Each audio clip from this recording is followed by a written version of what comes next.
Bismillah walhamdulillah wassalatu wassalamu ala rasulillah Sayyidina Maulana Muhammad ibn Abdullah wa ala alihi wa sahbihi wa mawalah wa la hawla wa la quwata illa billah nawaina ta'alum wa ta'lim wa nafa wal intifa wa tadhakur wa tadhkir wal ifada wal istifada wal hasanah tamasuk fi kitabillah wa sunnati rasulillah sallallahu alaihi wasallam wa du'a ila huda wa dalata al khair wa ibtiga wajhillah wa mardatihi wa thawabihi wa qurbihi amin.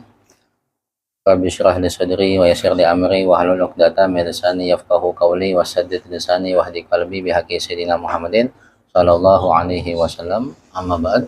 Kita melanjutkan belajar tauhid kita melalui bimbingan Al-Imam As-Sanusi rahimahullahu taala. Kemarin kita sudah membahas tentang 10 basic atau 10 asas daripada ilmu tauhid. Nah, pada pertemuan kali ini kita akan masuk ke dalam kitab, yaitu di halaman 43 ya, yang PDF-nya kemarin udah Anda share. Halaman 33. Bismillahirrahmanirrahim. Sallallahu ala sayyidina Muhammadin wa ala alihi wa sahbihi wasallam. Qala Syekhul Imam Al-Alim Al-Alamah Al-Muhaqqiq Abu Abdullah Muhammad As-Sanusi Al-Hasani rahimahullahu ta'ala wa radiya anhu amin. Alhamdulillah.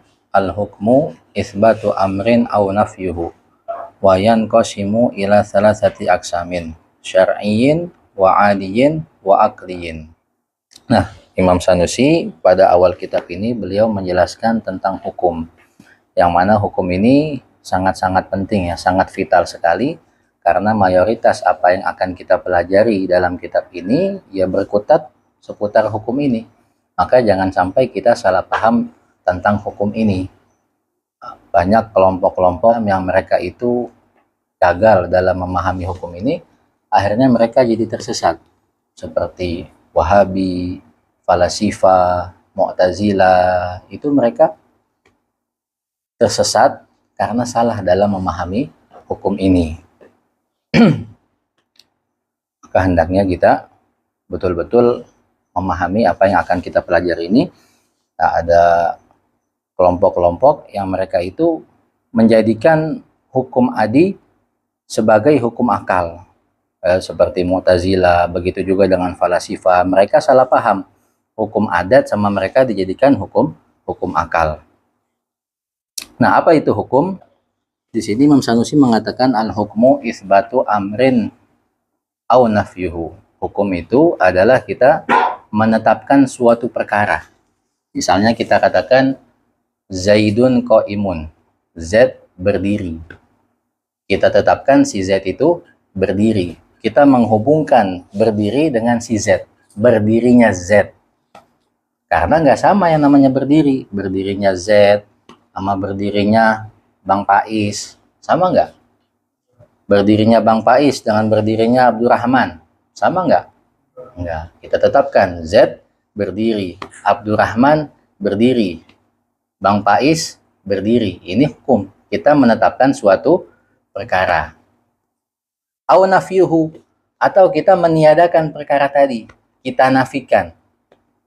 Laisa Zaidun qa'iman. Z tidaklah berdiri. Abdurrahman tidaklah berdiri. Faiz tidaklah berdiri. Kita meniadakan hubungan berdiri dengan Z. Kita meniadakan hubungan berdiri dengan Abdurrahman. Kita meniadakan berdiri dari Bang Pais. Begitu juga kalau kita katakan al-witru sunnatun. Salat witir itu adalah sunnah. Kita menetapkan salat witir dengan kesunahan. Sunniyatul witri. Kesunahan salat witir. Karena yang namanya sunnah itu beda-beda. Ada sunniyatul tahajud, kesunahan salat tahajud, sunniyatul duha, kesunahan salat duha. Ya, sunniyatu Idul Fitri, kesunahan sholat Idul Fitri, berbeda ini semua kesunahan. Sunniyatul witri, kesunahan witir, nggak sama dengan kesunahan duha, nggak sama dengan kesunahan sholat tahajud. Kenapa? Karena sholat witir itu ada ulama yang mengatakan wajib, gitu, yaitu Imam Abu Hanifah. Ya, kata Habib Musa Al-Kazim, amalan sunnah yang paling afdol kita lakukan dalam sehari semalam yaitu adalah sholat witir. Dan itu benar. Kenapa? Karena kalau kita nggak sholat witir, kita dosa menurut Imam Abu Hanifah. Itu. Jadi supaya kita nggak dosa, menurut semua ulama ya lakukan sholat witir. Meskipun dalam mazhab Imam Syafi'i itu sunnah, tapi jangan sampai nggak sholat witir. Dan innallaha witrun yuhibbul witro. Allah itu ganjil, dia Maha Esa, tidak berbilang, satu-satunya dia menyukai witir, menyukai orang yang sholat witir. Jadi kalau kita pengen dapat cintanya Allah, jangan tinggalin yang namanya sholat witir. Gitu. Ya, atau kita nafikan kesunahan dari sholat witir. Laisal witru sunnatan. Kita meniadakan kesunahan daripada sholat witir. Sebagaimana Imam Abu Hanifah mengatakan witir itu tidak sunnah, tapi dia wajib. Ini namanya hukum. Nah, kalau hukum ini dapat kita ketahui daripada Alkitab wa sunnah, Al-Quran dan hadisnya Nabi SAW dan ijma'nya ulama, maka dia disebut hukum syar'i. Disebutnya hukum syar'i, yaitu hukum yang bisa ketahui hanya dari Al-Quran dan sunnah, Alkitab wa sunnah. Seperti tadi, al-witru sunnatun, sholat witir itu adalah sunnah. Ini namanya hukum syar'i. Nah, atau saumu Ramadan wajibun. Puasa Ramadan itu hukumnya wajib. Itu namanya hukum syar'i. Kalau hukum itu bisa kita ketahui lewat perantara berulang-ulang, bukan dari Alkitab, bukan dari As-Sunnah, tapi melalui perantara berulang-ulang, yaitu namanya hukum adi. Namanya hukum adat, kebiasaan. Misalnya Panadol muzilun lis-suda. Panadol itu menghilangkan pusing. Kita menetapkan Panadol menghilangkan pusing. Dari mana? Dari berulang-ulang. Abdurrahman pusing, minum Panadol, hilang pusingnya. Bang Pais minum Panadol, hilang pusingnya.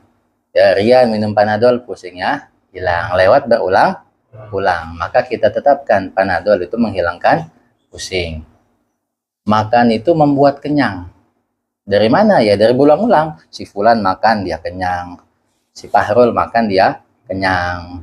Atau bisa juga disebut hukum adi ini sebagai rutinul kaun, rutinitas alam semesta. Rutinitas alam semesta, ya. Makan membuat kenyang, minum menghilangkan dahaga.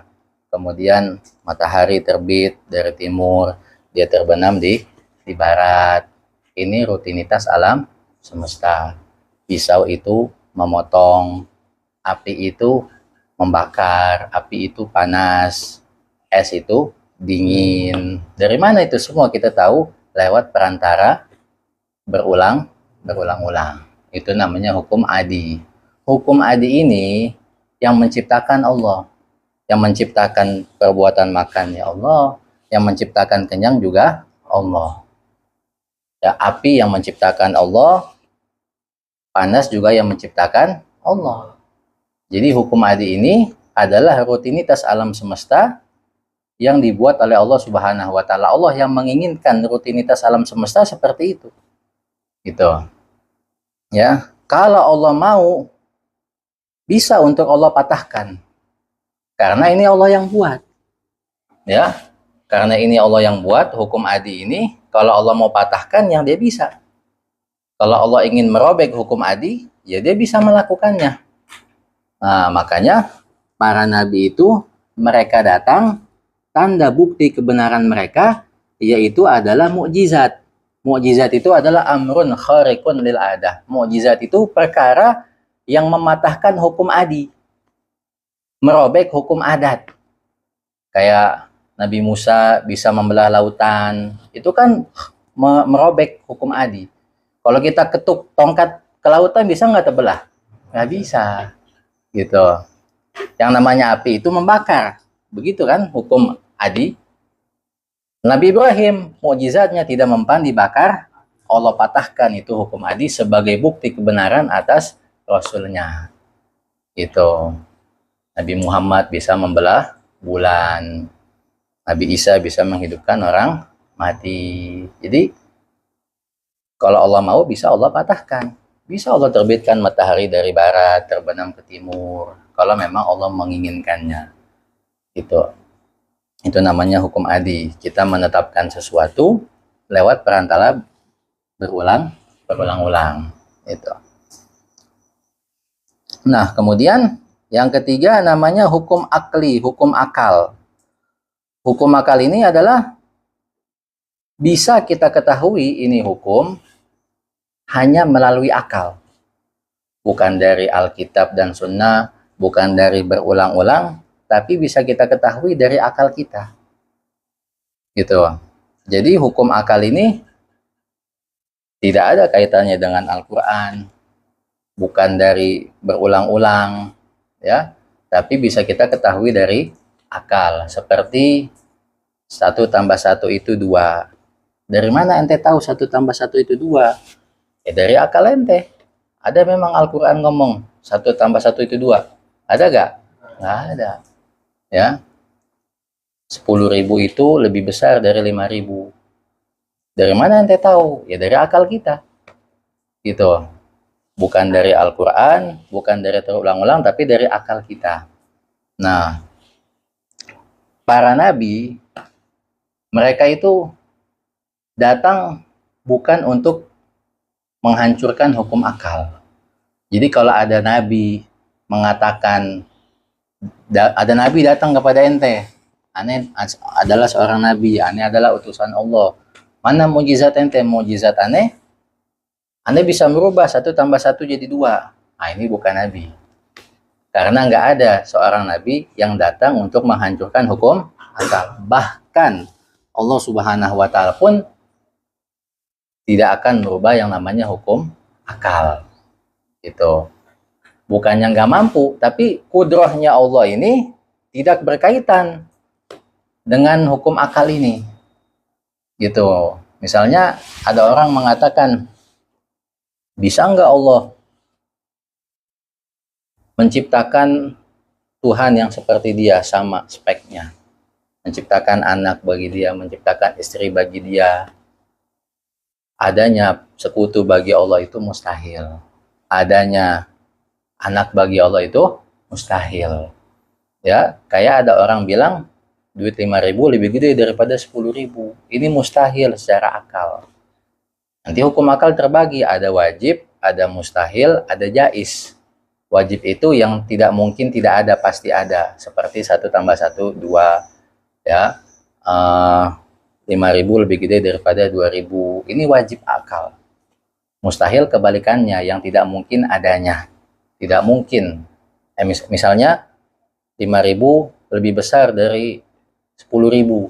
Ini mustahil secara akal. 1 tambah 1, 4. Ini mustahil secara akal. Adanya sekutu bagi Allah mustahil. Adanya anak bagi Allah mustahil. Kuasanya Allah, kudrohnya Allah itu nggak berkaitan dengan perkara yang mustahil. Bagaimana mau diadakan? Orang dia nggak mungkin ada. Nggak ada hubungannya kudrohnya Allah itu dengan perkara yang mustahil. Kayak ada orang misalnya datang ke sebuah masjid. Wah, bagus nih masjid. Indah. Desainnya, interiornya, eksteriornya. Dia bilang, kira-kira kalau nih masjid terbang ke Surabaya berapa jam? Masjid sama terbang ada hubungannya nggak? Nggak ada kaitannya. Pertanyaannya salah. Ya, kalau mau siapa pengurusnya, siapa imam rawatibnya, kegiatan apa aja yang ada di masjid ini, itu baru pertanyaan yang sesuai dengan masjid. Begitu juga perkara yang mustahil. Kudrohnya Allah itu nggak berkaitan dengan perkara yang mustahil. Nah, Allah tidak akan mematahkan yang namanya hukum akal. Nggak bakal dirubah sama Allah 1 tambah 1 itu menjadi 4. Tetap 2 sampai kapanpun. Begitu.